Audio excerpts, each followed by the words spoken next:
Can go to our next speaker, Olivier Patouret. You're General Manager for Nissan's Zero Emissions Strategy. So you're someone really at the sharp end of the vicious circle. It seems to be the case, consumers won't buy electric vehicles because they're worried about infrastructure, but it's difficult to find anyone to pay for the infrastructure, and the member states are obviously not very keen to do that either. So what's your experience? Thank you, Simon, and thank you for the invitation. Good evening, everybody.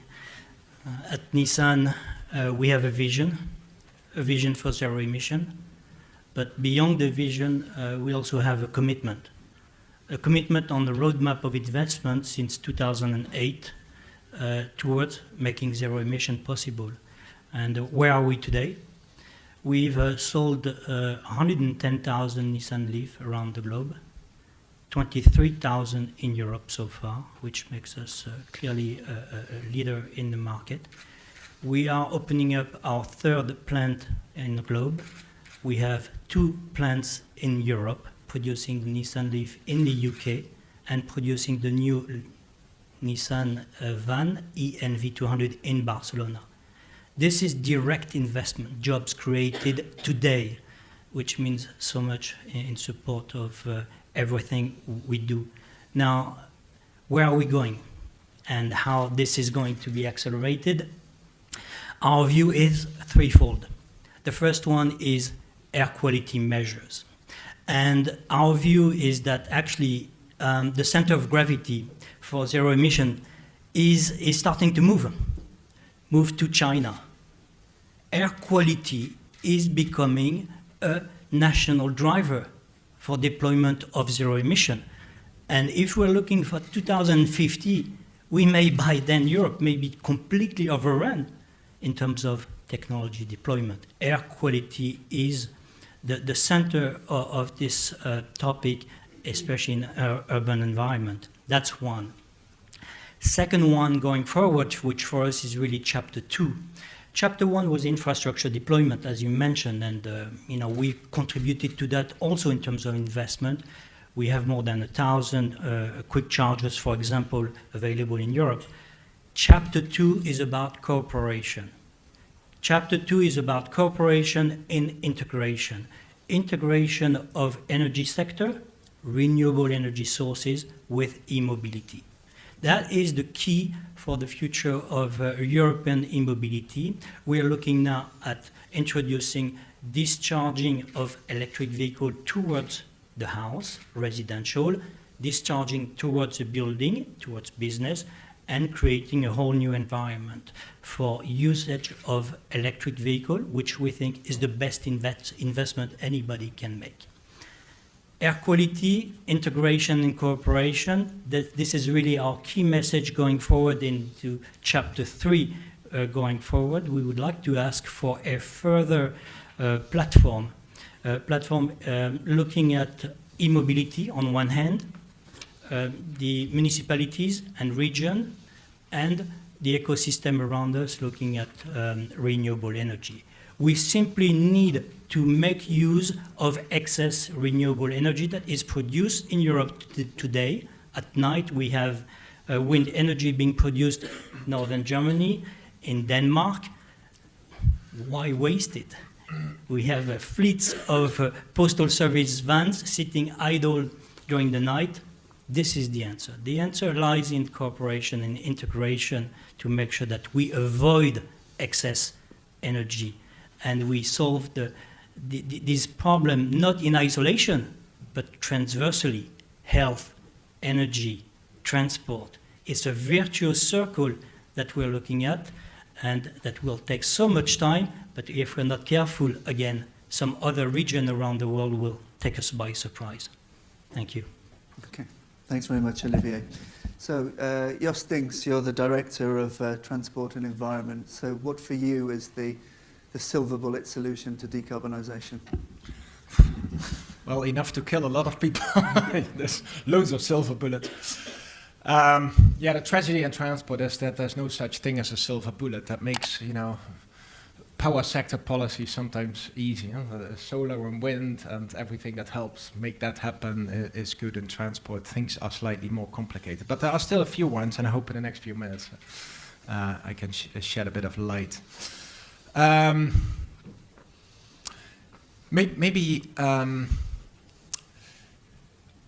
Well, I think it's good to start highlighting again how big the problem is. Of course, climate change is not going away, it's accelerating, and we're seeing the impacts every day ever more closely. Oil prices, the other big argument to work on this issue. We are gradually getting used to $100 oil, and I recently read a quote that 100 is the new 20. We're suffering a bit from a boiling frog syndrome that we have become used to it. But it's costing us 2.5% of our GDP, that we actually literally see go up in smoke that way. And the big choice is, do we keep on doing this, or do we actually do something smarter with all that money that we see go up in smoke? And thirdly, of course, in the current circumstances, this energy dependence issue. And I'm really surprised to also read what the Commission has to say about this in its preparatory papers for the energy summit. And it's full of talk about gas, because the switch of gas can be switched off. But on oil, I think there's like 2 or 3 paragraphs only dedicated to the question of oil. And I don't really understand why. There's more to energy security than just this direct threat of the taps being turned off. But we are just an environmental group, so I can only ask the question. Of course, we don't have the answers. Now, before you think it's all doom and gloom, it's not. Actually, since 2007, transport CO2 emissions have been coming down. So we are currently only 26% or something above 1990 levels, only between brackets, obviously. It used to be like 35, but now at something like 26, above that. So that means that some of our policies are working. I want to emphasize this is not just because of the crisis. If you divide these figures by GDP, you actually see that we were hardly decarbonizing transport before 2005. And when we started to get a little bit more serious about these questions, and admittedly also since the oil price started to come up, we have a pace of 1 to 1.5% a year of decarbonizing transport relative to the economy.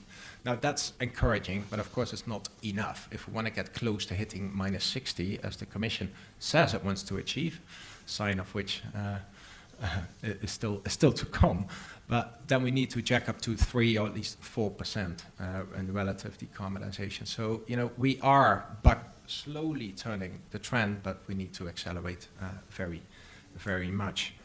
Now, there's one thing that is obviously working in transport and climate policy, and these are the CO2 standards for cars.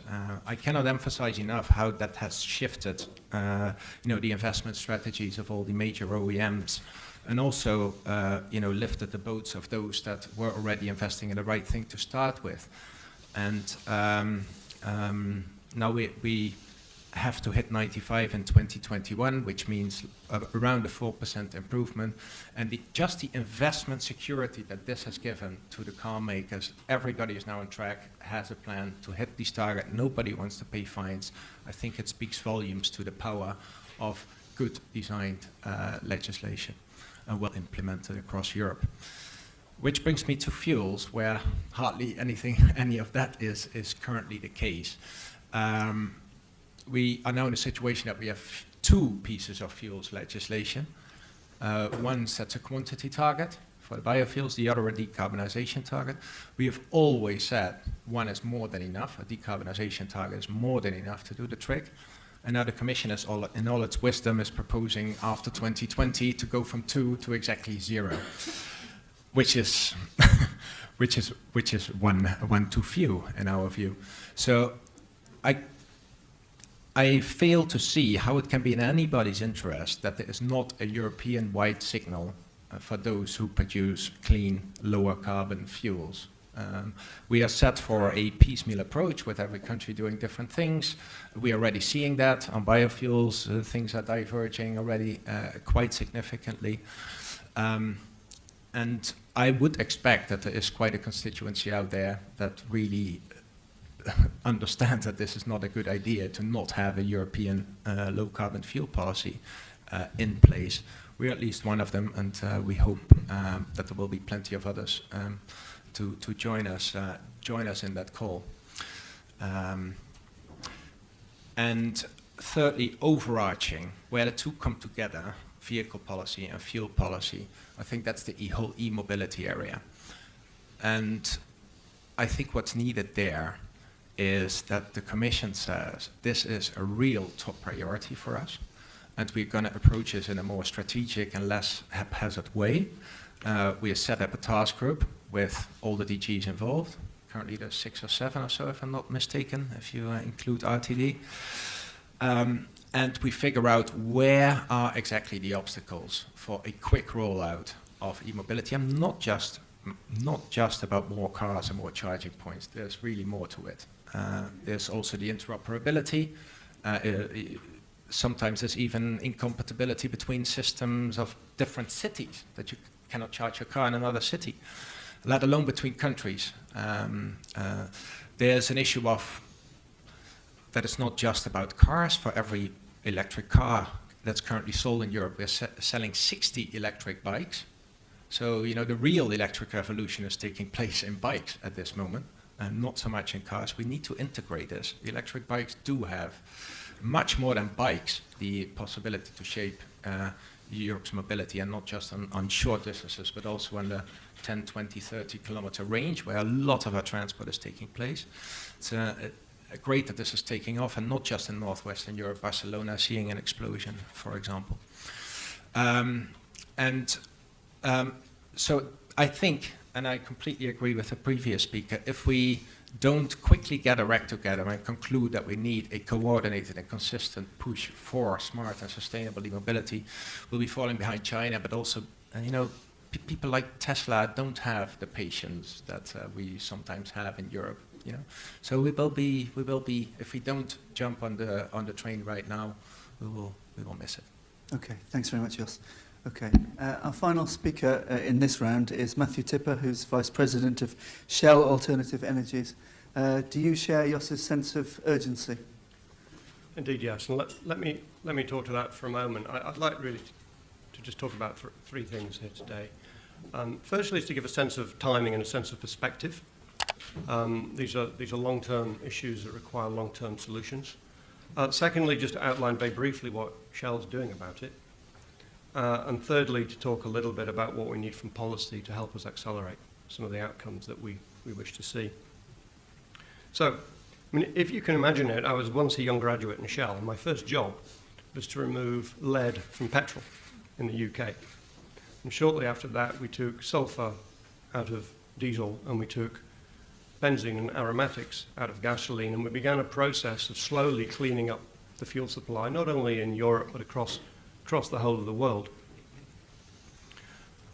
And in parallel with that, certainly by the 90s, the car manufacturers were beginning to get interested and serious about improving fuel efficiency. And that process has been ongoing for at least 15, if not 20 years now, to the extent that fuel demand in Germany peaked in 1998. Fuel demand in the UK peaked in 2005, and in the USA around about 2008. So there's some long-term trends at work here that to me signal the importance of a long-term perspective and the importance of policy, because these things would not have happened without good policy. And so looking forward, what are we trying to do? Well, I mean, to echo Jos's point, we cannot underestimate the scale of the challenge here. We're essentially trying to take the carbon out of hydrocarbon. And there's three ways we can do that. We can take out the old carbon, the fossil fuel, and replace it with new carbon on a much shorter cycle, as biofuel. Or we can remove the carbon completely and replace it with electrons or hydrogen, provided those electrons or hydrogen are made themselves from clean primary energy sources. This is a huge challenge. It demands a technology response. It demands a policy response, unlike any of the responses I've described to you previously that I've been involved in my career in oil and gas. Now, so where's Shell today? Well, we're a molecules company, not an electrons company. So we have a competency bias. We have in our organization lots of chemists, lots of engineers, people who are used to dealing with molecules rather than electrons. So it's no surprise that our interest in decarbonising fuels and the energy system is really centred more around chemistry than it is around electricity. That's not that we're against electric mobility. We simply, as a business, have to play to our strengths. So we're focused on gas for power, gas for transport. We're focused on biofuels, both first-generation biofuels in Brazil, next-generation biofuels in North America. I was in Houston only 2 weeks ago looking at our pilot that converts biomass into cellulosic gasoline and cellulosic diesel. And in addition to that, we have plans to pilot technology for producing cellulosic ethanol too, more specifically probably for the US market. Beyond that, we have efforts in hydrogen. We've been involved in hydrogen mobility since 2001. We're involved in the coalition to establish 400 hydrogen fuel stations in Germany in the next 8 years. We hope to make that a success. It remains to be seen. But if we're successful in that, that will double, Germany alone will double the number of hydrogen stations there are in the world today. And behind that, we're confident we have the expertise and the technology in hydrogen to develop a supply chain, which could potentially include, in the distant future, other technologies, whether they be electrolysis or CCS, to produce both clean and green hydrogen fuel. So these are some very long-term perspectives, and I think we have to recognize that that is the nature of the problem that we're dealing with. And to support us on that journey, we need equally long-term policy. And that brings me on to policy. What are we looking for? Well, I didn't expect to be coming to Brussels arguing for long-term decarbonisation targets for transport. I didn't expect it for two reasons. I mean, firstly, I'm an oil and gas employee, so you would argue perhaps it's not in my interest to do so. And secondly, I didn't expect Europe to take their eye off this particular ball. So we are an advocate of a long-term target for decarbonisation, for transportation. We think it's inevitable and unavoidable, and we need to make sure we have one. But we need that policy to be stable, we need it to be coherent, and we need it to be durable. And it needs to address transport in an integrated way. Now, I'm sure there are people in this room far more expert than I am on transport and mobility. I'm just an oil man. But what I recognise is that besides the fuel, and the fuel is our area of expertise, we also need to address the vehicle, we need to address the infrastructure for supplying the fuel, and last but not least, we really need to address the needs of the customer, our customer, the consumer. And so that goes beyond emissions into areas of cost. What is my cost per kilometre for mobility? And it also goes into convenience. How often do I have to fill up my vehicle? How easy is it to do that? How long is it going to take me? Am I going to get stranded somewhere? So these issues need to be addressed. I think policy needs to be targeted.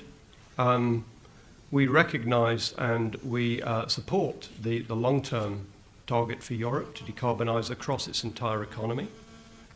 We recognise and support the efforts to sustain the ETS going forward for the power sector. We feel we need something similar for transportation. And currently that seems to me to be in doubt. And last but not least, and all of these solutions need to be sustainable. And sustainability is a difficult concept. It means different things to different people. And so what we need to avoid that confusion and ambiguity is some pretty clear-cut guidelines as to what is ruled in and ruled out as solutions for our fuels. So we particularly need to address the rather controversial ILUC issue, put that behind us. In fact, we welcome the efforts of the Greek presidency to resolve that particular debate so that we can move forward. So thanks for your time and attention, and I'll wrap up there and hand it back to you, Simon. Thank you. Thank you very much, Matthew. Okay, great. I'd like to give the panel a chance to respond to what the other panellists have said, but maybe starting with you, Mr. Karamitsos. I think on Jos's point, we went from having 2 targets for the fuel sector to no targets at all. What was the Commission's thinking when it was working on the 2030 climate and energy package? I know it's not your DG directly, but I'm sure you were consulted. We were consulted, yes, of course, and we were not really like what we had seen in the first place. But I mean, finally we had, it's a collegial approach, and the college decided this solution there, and I think that 2030, it's something that we can look forward. I think what we had originally as 2020, it wouldn't work. We have seen the tendency, there were in some areas progress done, but in others not. So by having this new target for 2030, we thought that this is more realistic and maybe gives better ideas to industry where they could work up. And I think, and then we have some time to work alternatives because the original biofuels idea that we had 10 years ago didn't work. So I think the first generation was not really delivering what we wanted to see. So now we have really to look on the alternatives for that. But I think, personally, we could have done something more, but okay, it is where we are. Let's see with the next Commission what we would do. Okay, and just on the other point about the lack of Jos was saying there's not an integrated e-mobility strategy. Do you take that on the chin? I wouldn't agree with that. No, I wouldn't agree with that. That's why I gave all these 8 examples of where we're working in different parallel streams. You cannot say I do one stream and that this will give me the results. We have to work in very parallel ways to achieve something at the end. And the e-mobility, I mean, what we want, I mean, somebody says, okay, electricity is the solution. Is it that one, or we have to see? For me, it is important to be able to keep our economy running, to have our freight movements happening, our people working on that. So if it is the electric bicycle that will help in short distance better than maybe the electric car, we have to look at it, keep options open. But nobody talked about freight here. I think this is a concern I have. Everybody talks about individual mobility, what we are doing as individuals. But the European economy is something more than that.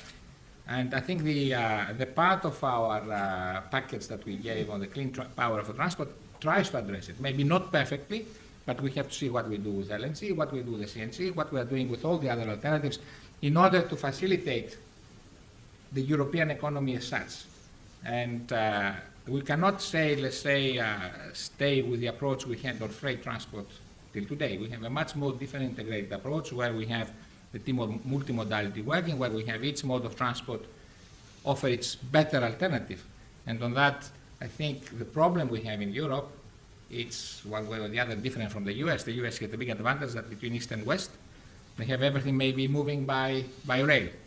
In Europe, it's not the case. We have freight transport. So we have to concentrate, and we're not building low-based tunnels, let's say, on the Alps to get everything through the railways. We have to see what the automobile industry can do to give us alternative early solutions for freight that it will be much more performing than it is. And this is an extremely important domain for exports as well, because the Chinese, they don't have railways as well. But it will be a pity if the Chinese produce first the trucks that we want, and Volvo and Scania and Mercedes, they don't do that. So I think it is an important thing to see a much more integrated approach, shipping as well, because 40% of intra-community transport is done by shipping. There we can improve a lot on performance. But I think for intra-community along land, we can do much more than we have been doing. Don't concentrate all our discussions on e-mobility for private cars. I think the European economy is more than that. And we have to look at it as well. And we give much more priority, let's say, from our side on that so far, but we have to see a little bit what we do also on the private car as well, or the private bicycle. I don't know what we can do. Okay. Mr. Colsman, one of the things we've heard is the importance to get the balance right. But the right policy framework provides investment certainty. Germany is sometimes seen as maybe helping certain industrial interests. Where's the balance between policy certainty and providing sufficient investment incentives? Where exactly the balance is a difficult question. It all depends on where you see the expectations in the future. I mean, we have had traffic forecasts in the last decades which have to be corrected and corrected again. Of course, we expect a growth in traffic, in passenger traffic, in goods traffic. But many of those forecasts were too ambitious. And for instance, when we talk about 2050, I think we don't take into account new developments like, for instance, the young generation. People are not so much interested anymore to own a car. They prefer to share a car. They are not so keen on mobility. They prefer electronic mobility, internet, good transport. Maybe we will have, in the middle of the century, a much more decentralized production. Maybe we will have three-dimensional printers making superfluous much of our transport. So what I'm trying to say is, before we don't really agree on the parameters, it will be difficult to agree on the balance. And this is an evolving process, and this will be an evolving debate. And could you just tell us Germany's position on the targets in the 2030 climate and energy package, just to where Germany stands on the targets as the Commission proposed in January? Particularly the lack of one explicitly for transport. Yes, I mean, I'm representing the transport ministry of our country, so I'm maybe biased, and I don't want to speak for the entire government. But as the Commission said, for us, mobility is not something which we would sacrifice. Mobility first, and we feel that we are in a technological position to have ambitious targets, but we don't want a European harmonized target. I think it should be up to member states.